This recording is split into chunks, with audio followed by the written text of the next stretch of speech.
Chapter 6. Forgive Us Our Trespasses, Partington Barracks. 1910 hours. Billy Watson had completed his punishment after the usual fuck about by the Ross regimental orderly sergeant, who made him clean the windows again in the signals block. He knew it didn't matter how well he did them. He would have to do them again. That's just the way of the British Army when you were the lowest rank and newest soldier. Billy had now carefully ironed his uniform and polished his boots for tomorrow. But, because the bullies were away on adventure training, he decided to venture into the village. He planned to have a few beers, phone his mother, get some fish and chips, and then have an early night. At one time, soldiers at Partington Barracks would have been able to use the facilities inside the camp at what used to be called the NAFI, Navy, Army Air Force Institute, but the powers that be decided that a place for the men to meet and socialize inside the camp was not essential and were closed down long ago. "Hiya mate, you going into the village?" shouted a Scottish accent. Billy turned to look and noticed a smiling soldier he knew from the Ream, the Royal Electrical Mechanical Engineers. He was a vehicle mechanic. "Yeah, just going for a pint and some chips. Cool, I will tag along if you don't mind." "Nah, I don't mind mate," Billy said, glad of the company. "Stevie Munro, but you can call me Jock." He laughed. "Okay, Jock, Billy Watson. Fine name, Billy. I'm guessing you're a prod with a name like that." "What do you mean? Your religion?" "Protestant." "Sorry mate, didn't mean to pry. No, I'm a Catholic, but I don't go to church and all that crap. See, where I'm from, a place called Bridgeton in Glasgow is mainly prod, but Royston is Catholic, fucking IRA flags all over the place. Well, 1 or 2 tower blocks I'm away into the village to watch the football in the wheat sheaf. Rangers are playing Inter Milan in the Champions League. So, who do you support, pal?" "Me? Well, I'm not that bothered about sport, but I suppose I like Manchester United but prefer rugby union. It's a good job that the IRA is finished now." You're right there, pal, fucking Man U fan. "I bet you haven't even been to Old Trafford," he suggested, offering Billy a cigarette. "No thanks, don't smoke mate." After having 4 pints of lager, 2 more than he had planned, Billy left Stevie shouting at the TV screen just when Milan was awarded a penalty. He quietly sneaked away, got his chips, and returned to camp, talking to his mother on his phone until he lost the signal, but hoped that she heard him say that he loved her, walking unchallenged back into the camp. The overweight security guard on the gate nodded at Billy and never asked for any ID. The civvy contractors operated the main entrance and served the slop in the cookhouse. The soldiers did a few patrols around the camp at night. When Billy had done guard duties, he found it odd that orders were to have an empty magazine fitted to his rifle. The other fully charged magazine was to be kept in his ammo pouch. Colonel Driscoll was worried about one of his soldiers accidentally firing his weapon and having what the army called an ND negligent discharge. There was even talk of not even using rifles on guard anymore and just being issued with a pickaxe handle. Sometimes Billy had felt more like a real soldier in his schoolboy cadet days. The camp looked eerily quiet, and he didn't see anyone else. It didn't bother him. He preferred it like that, with less chance of one of the senior soldiers beating him up. Walking down the corridor, he heard water dripping and went to investigate. Someone had left the plug in a sink in the toilet area, and the water was overflowing. Bollocks, he thought, but automatically got the mop and bucket from the cupboard. He was the newest soldier and as such got all the shit if anything went wrong like this. He would only have to do it in the morning, and at least with the block being half empty, it was not someone else's puke he was mopping up as was the norm.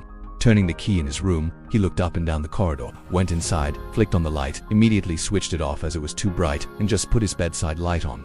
Then sitting on his bed, he looked over at Geordie's bed space at his Newcastle United poster and wondered what he was up to now and wished he was here to protect him from the bullies, probably shit-faced or fighting or both, he thought. Taking off his trainers, he heard drunken shouting from the corridor from other lads returning from the village. Billy stood up and went to the door to listen. The noise was getting louder. He turned his bedside light off, grabbed his keys, and stood with his ear to the door. He heard, "Let's go and throw that Watson out of bed, the little knobhead." Then he heard more drunken, screaming laughter. Fuck this, Billy thought, and even though it was against the rules, he locked his door, got into bed, put his headphones on and drifted off to sleep listening to music so he couldn't hear the other soldiers bashing on his door. Bloomerdale Moor, 1:15 hours. None of the ASU had slept. They were too high on adrenaline. "Right people, get your shit together, prepare to move out." Susan was first in line by the door. She had pulled her hair back in a bun, and the sight of her in a uniform, holding a pistol, made Patrick have the hots for her even more. There was something perversely erotic about her dressed as a Brit soldier. He wondered what her story was and why she hated the Brits so much. One day, he hoped to find out. "Check your watches. I make it 1:20 hours. Now the time for talking is over. Now is the time to deliver for our homeland. May your God go with you. Put your safety catches on your weapons. We don't want anyone falling over in the dark and shooting someone, do we?" Looking accusingly at Jock blessing himself again, Patrick walked outside into the pitch-black darkness of the Cornish countryside, kneeling and rubbing his hands in the dirt, feeling the cold morning air hit his face. Then, pulling up his combat smock collar, he switched on his night vision goggles. The hazy green scene brought him momentarily back to a place called Fallujah in Iraq when he was a young airborne warrior. Tonight he was again leading soldiers into battle. He confidently gestured with his right arm to follow him. Slowly and cautiously, the 3 sons of Eirrinn and 1 daughter made their way down the hillside, Jock taking up the position of tail end Charlie. Starting down the hill, Patrick felt exposed as the moon was bright, but his mood improved when it began to cloud over. Stopping every few hundred yards, he checked his soldiers were still with him, scanning the area hyper-vigilant for any movement. Susan was behind him, far too close.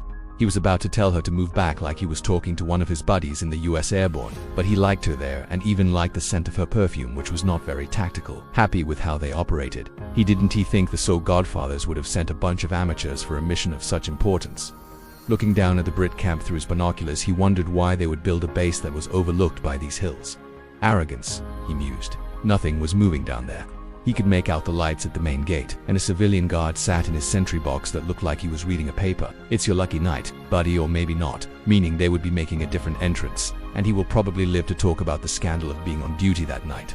The American was relieved not to see army patrols on foot or in a vehicle. Checking his watch, it was now 1:52 hours. They were on schedule, signaling to move.